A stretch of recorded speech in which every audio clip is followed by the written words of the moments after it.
Welcome everybody to episode 6.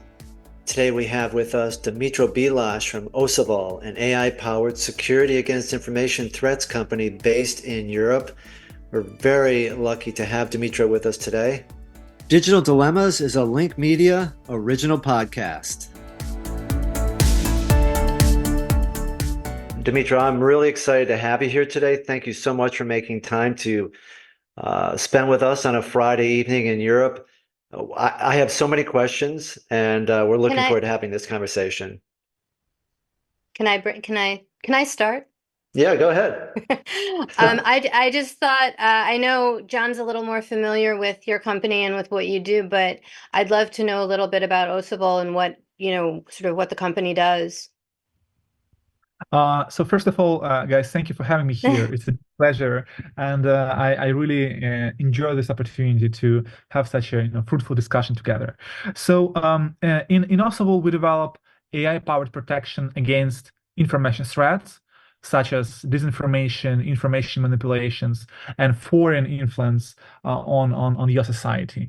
Our goal is basically employ the newest technologies to provide additional safety to governments, to businesses and society at large, and make all of us a bit more resilient against all this hostile tools like disinformation, polarization of public opinion, and so on. So that's basically what we do. We do this for right now more than 2 years.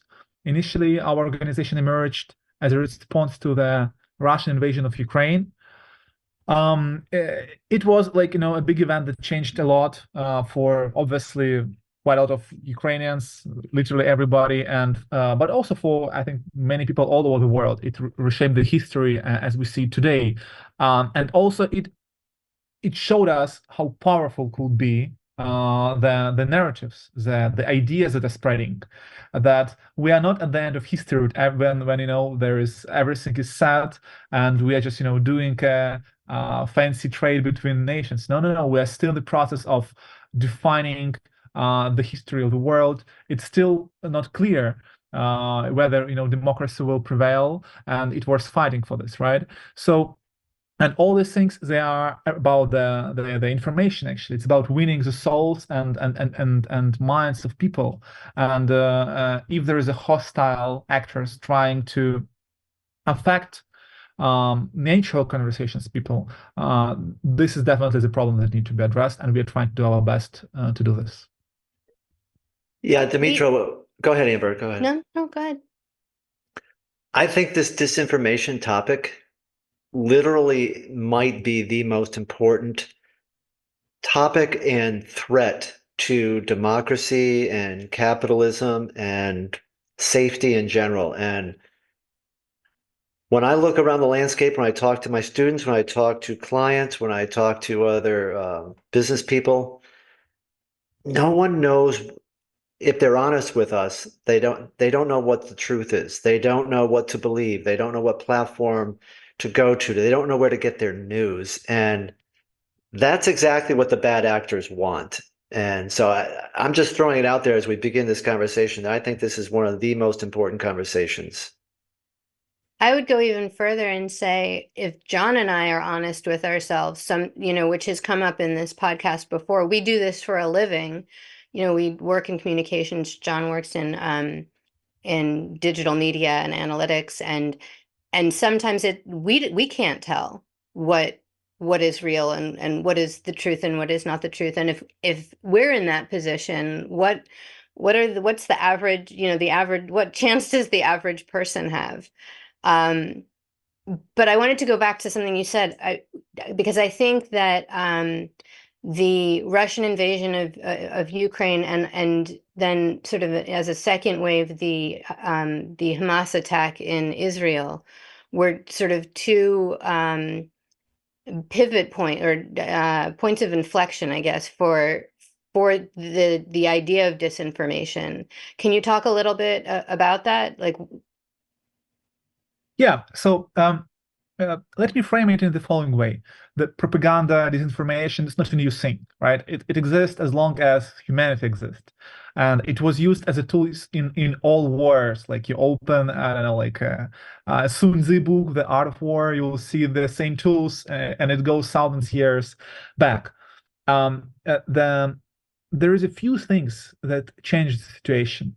So on the one hand, we have right now a perfect tools to disseminate information between people quickly, quicker than ever before.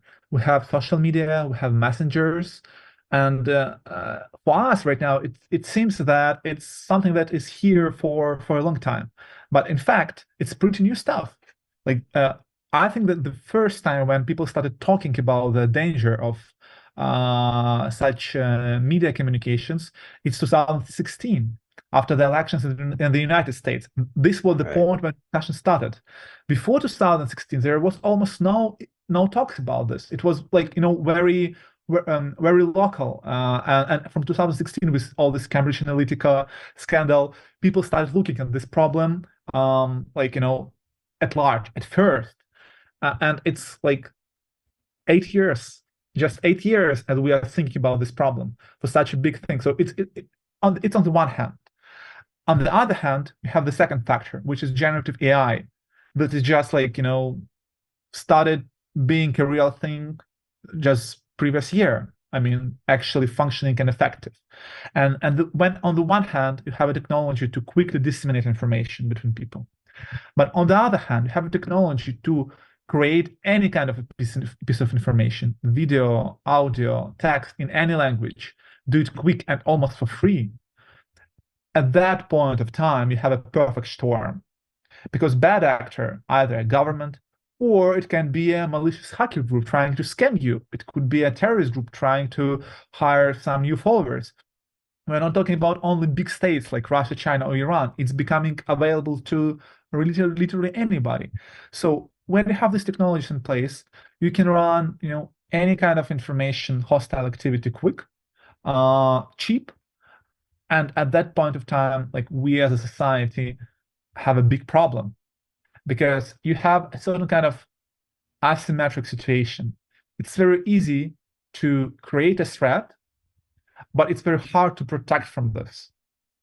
Right. You have, like, if you will ask me, name like, 10 tools or 20 tools how to launch an information operation, I believe any student of yours, like almost any person will give you a few ideas. I will go to the social media, I will use OpenAI to do this, to do that, and so on. But when you will ask the same person, okay, but what we can do to protect from this? Right. There will be zero ideas. And even between the very high professional community in the United States, in Europe, in Asia as well. I just visited Japan and we had a lot of conversation about it there.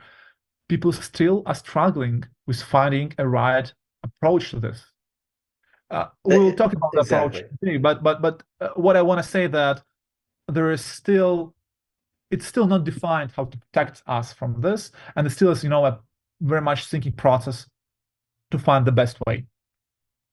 Yeah, and I think that's where we are. When I'm big into sports and I'm big into history, and as I heard you explaining this, Dmytro, it reminded me of I'll use football as an example.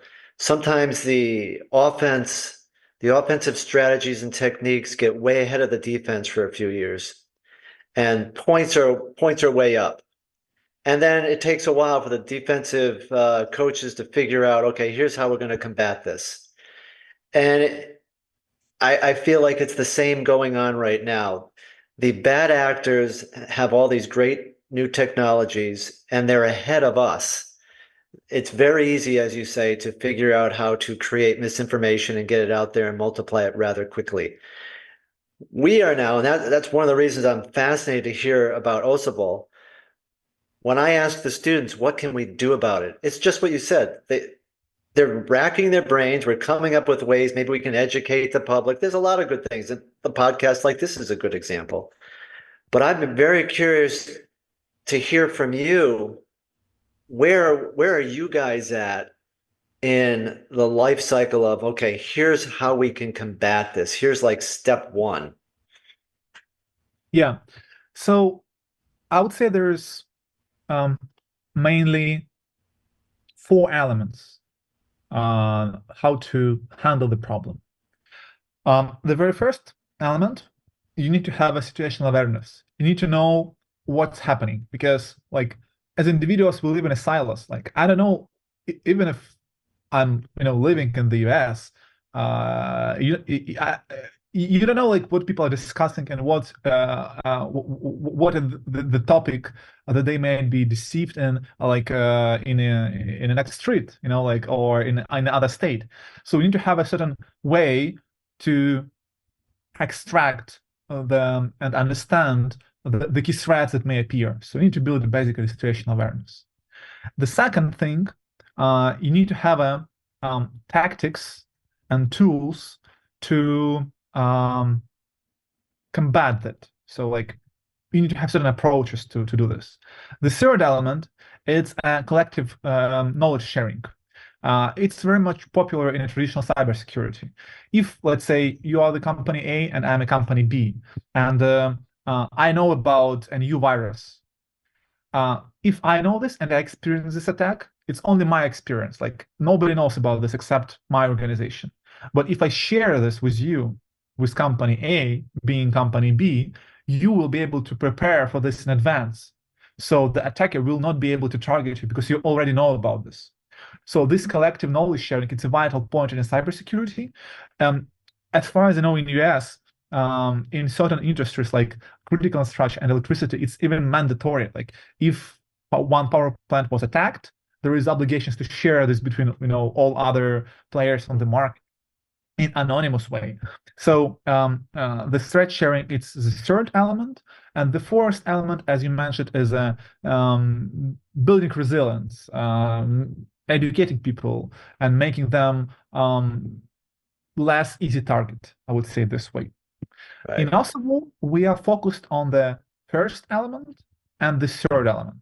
We are focused on using AI to process huge data sets and build the situational awareness as fast as possible and as comprehensive as possible. So professionals working with this problem know what kind of threats they have, and then can apply different tactics to do this depending on their area of expertise and their mandate and their like legal tools that they might have. And also we're now focused on the element number 3, which is a threat sharing. We are developing standards and tools to share the information on the European Union level. It's moving fast there, and but we see that the same approach, it's expanding, and US just signed a treaty with UK and I think Canada as well about sharing information about such kind of information threats.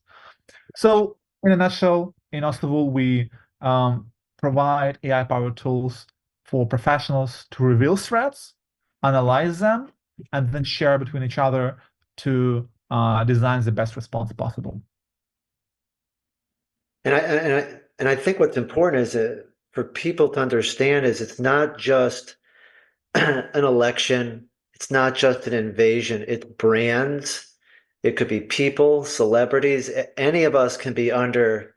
Well, I work in healthcare. It's right. Look at what just happened here with the Change Healthcare cyber attack. So and it's a huge threat to healthcare, to the healthcare industry all the time because of people's personal health information. It's also finance, it's energy. Absolutely. Like the bank run, it's the most typical example. That if you work for a company that are public and traded on the stock market, and you have some certain options and stocks, you are Right. also might suffer from this because some guys launched a campaign and you basically lost the money.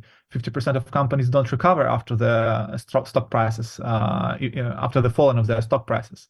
So the elections, it's obviously the most politically important and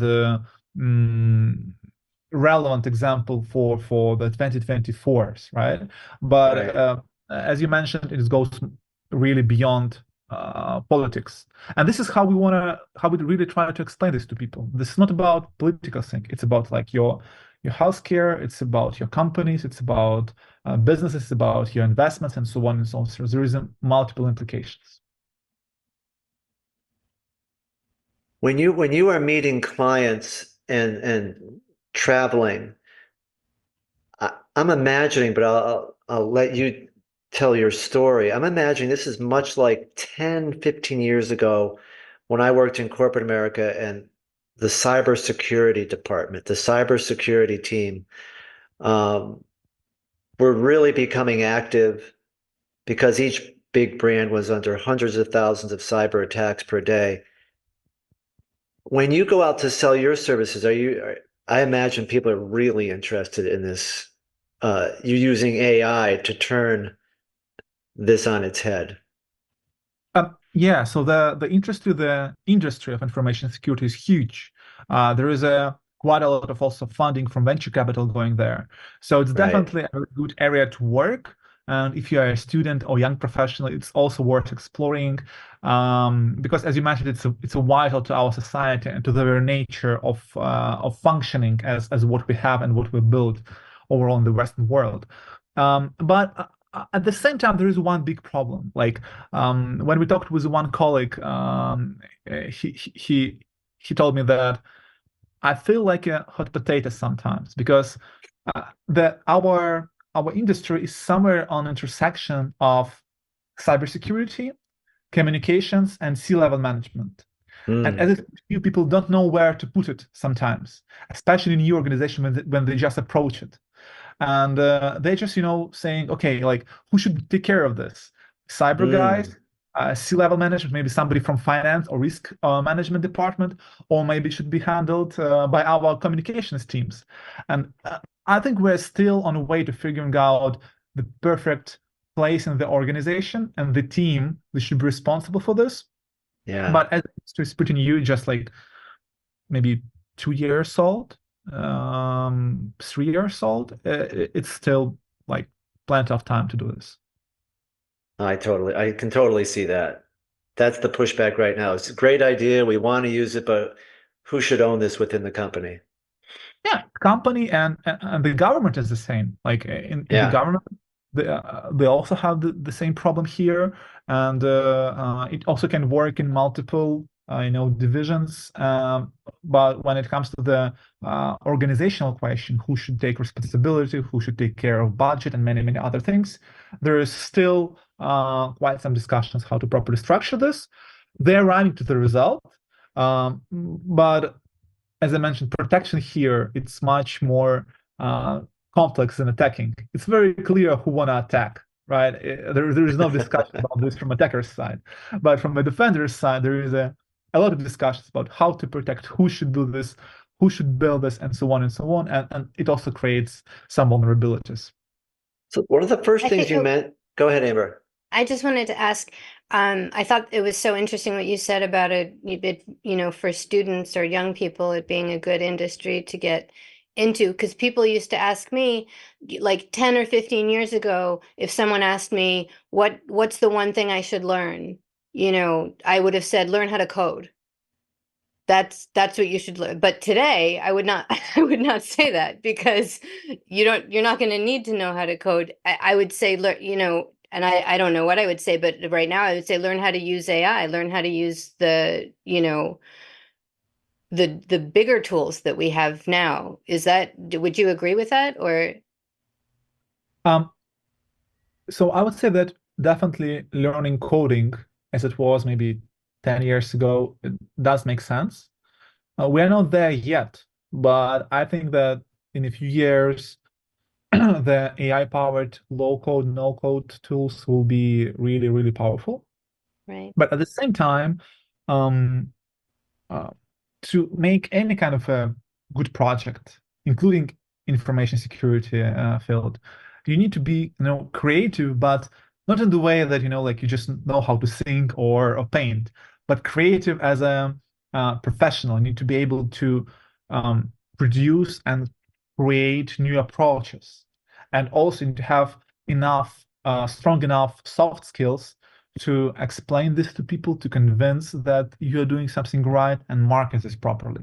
So I think that really great companies great organizations and great professionals in the coming years will emerge on the intersection of creativity as ability to produce new approaches and new ideas using technologies, and strong soft skills that helps to convince people buying what you're doing or just taking your approach as the right one and proceeding with this. Dmytro, I have a couple questions. One is, if you're able to, at least at a high level, share with us how your AI tool, what is it looking for from an awareness perspective to know that a disinformation campaign is underway against your brand or your country or your person? Is it looking for, I'll just throw this out there, bot-like behavior? Is it looking to identify bots? Is it looking for volume? What is it looking for that says, I think we have something here? Yeah.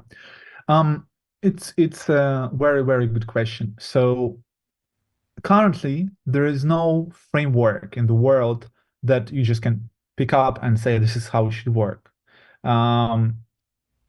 Using the experience that we gained on a actual battlefield, and what we saw from our colleagues from various institutions, we came up with an approach that we think that are optimal. So this approach consists of looking on a few parameters. So the first parameter, we're looking on what we call intent. Is there an intent from actors, from people or organizations who are sharing this to make a campaign? It means that are they working in a coordinated way, or it's natural discussion between people? Because there is a big difference, right? If somebody is doing a coordinated campaign, it means that somebody is putting efforts to push something. The second parameter, we're looking on the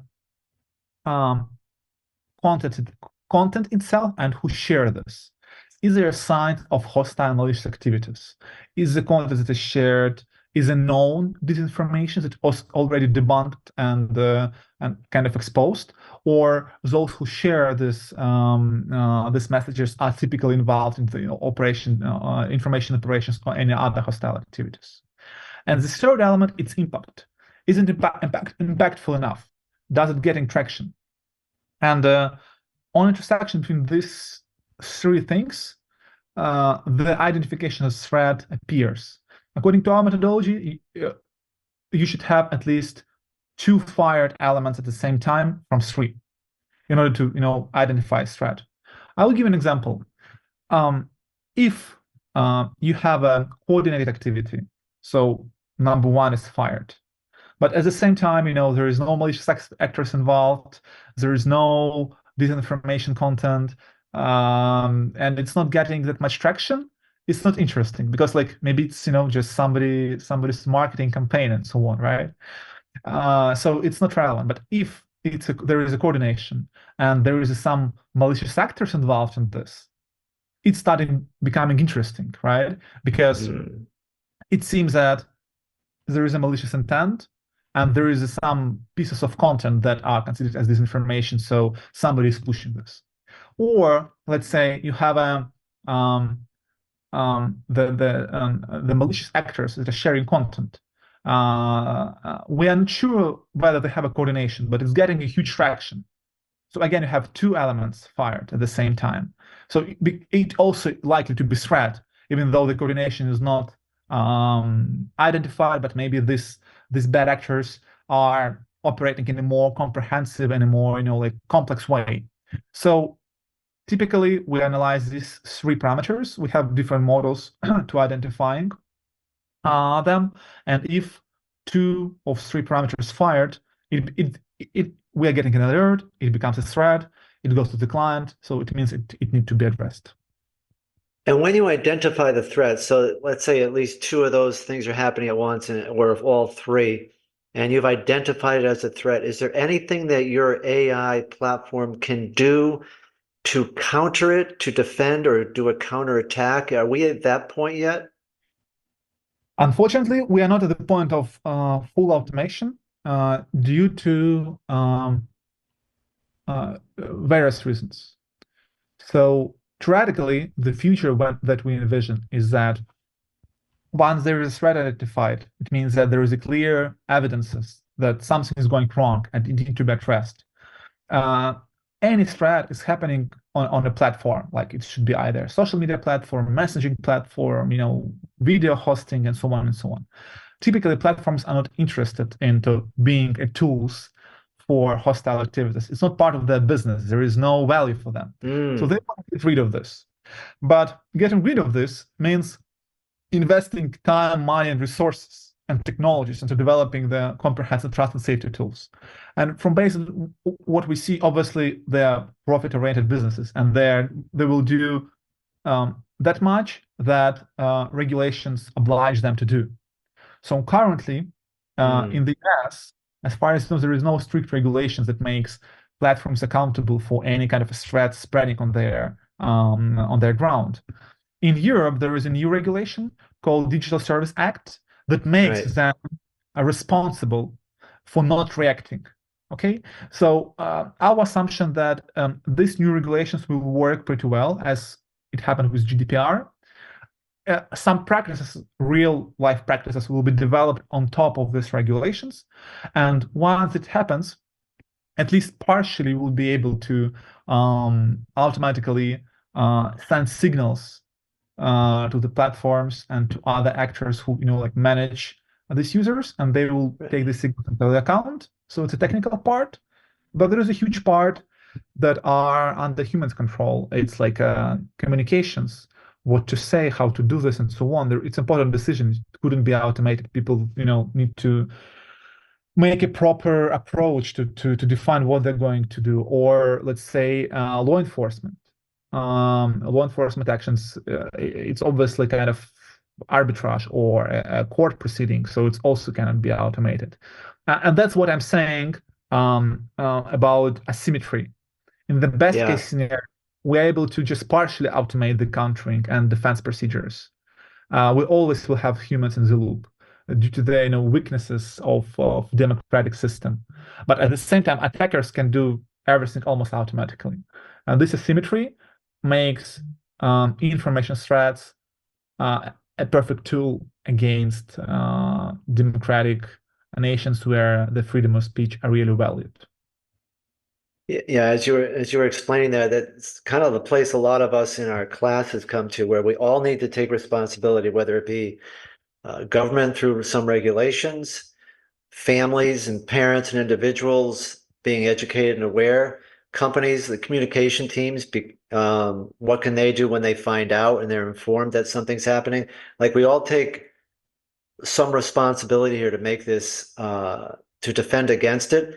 But one of the things, the linchpins that you mentioned was, at least in Europe now, there are some regulations. So one of the responsibilities that when you detect an attack, you can notify the platform. You could notify Facebook, hey, there's a malicious actor on your platform spreading misinformation, blah, blah, blah. And they are obligated to do something. Whereas in the United States and maybe some other countries, that's not true yet. They're not obligated to, they might. And until it is cost effective for them to do so, or they are regulated so that they have to do so, they will not. You can look at the history. Right. Yes, it's true. I think it's pretty much normal situation. Like, if you're a company, you have so many things to take care of, except trust and safety, especially in a crisis period, as we are now. And, nobody knows what is going to happen with, all the economical parameters of the world. You obviously, trying to focus on your key parameters, which is like key functions, which is delivering stable communication and, all the stuff for big tech companies. So I wouldn't blame them saying that they're the evil and they're doing something, but it's not true. Like, would they invest more into this? Yes. Are they paid more for doing this right now? No. Right. So that's the reality. And obviously businesses are pragmatic. So unless they have regulation, they will do the minimum required for them to operate successfully and handle the most, the most complex cases. So essentially what's happening now, there is a policies on the from each social network, from each big tech company, clearly stating that all the coordinated inauthentic behavior, all the influence separation are prohibited. Enforcing this policy, it's complicated.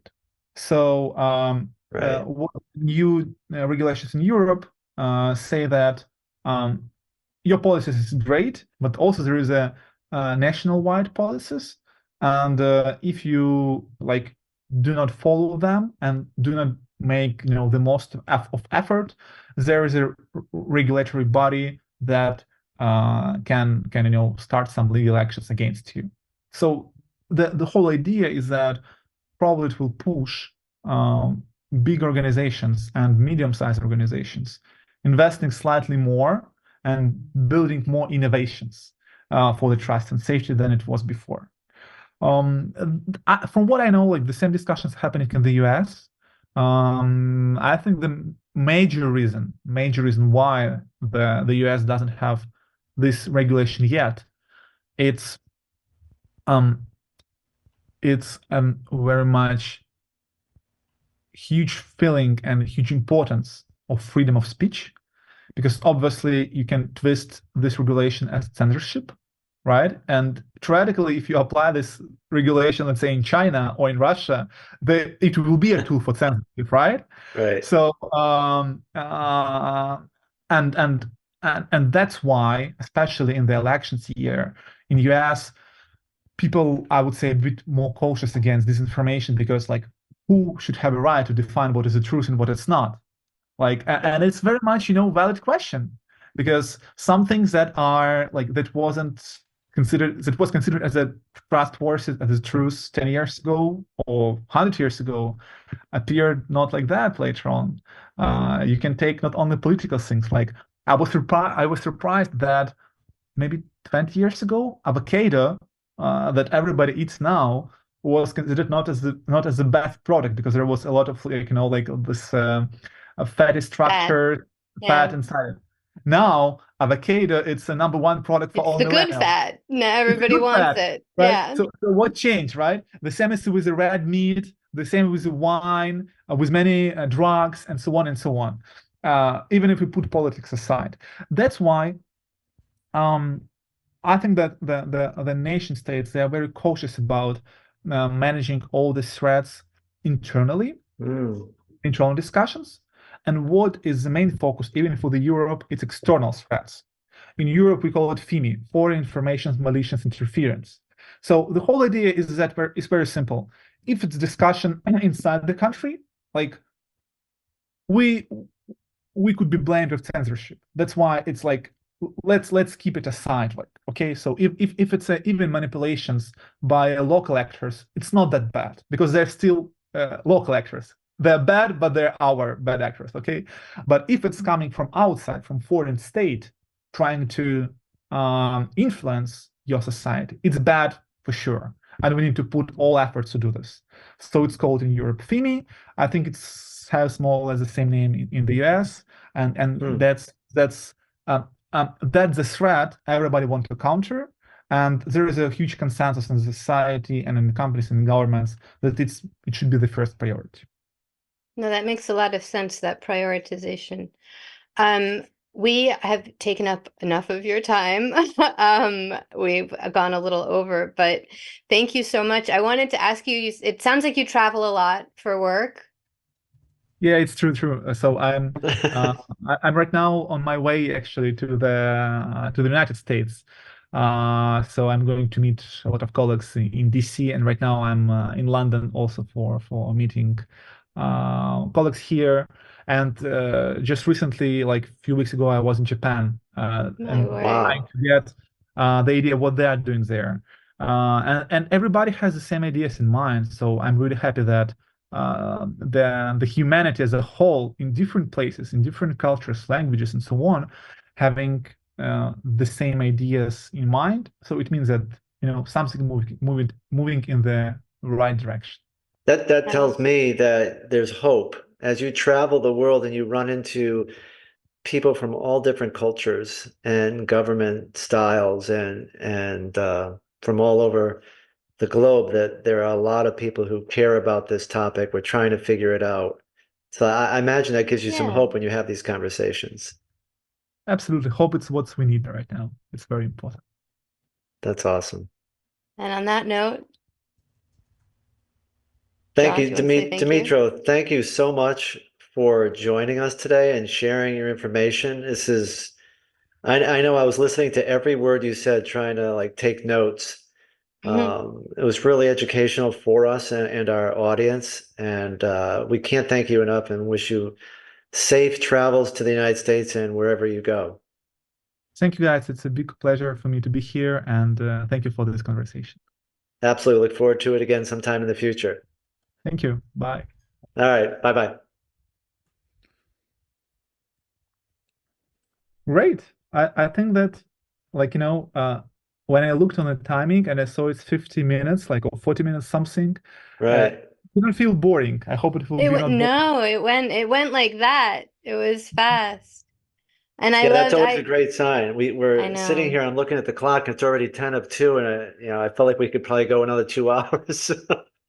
It's a lot to talk about. I love that you're traveling all over the world and people are asking the same questions or talking Yeah. about the same thing. I think I love that. I think that is Yeah, a sign of it's hope. very much true, and I was really surprised seeing the same trends, everywhere.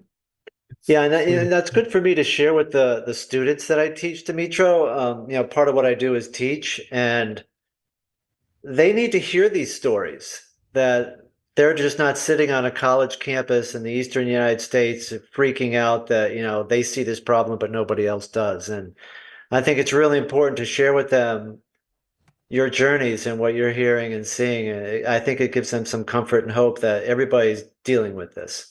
Yeah, it's very much true. So if a person thinks about this problem, this person's not alone. It's important, right? Yeah, Especially exactly. young, it's very much it helps you to proceed with your endeavors.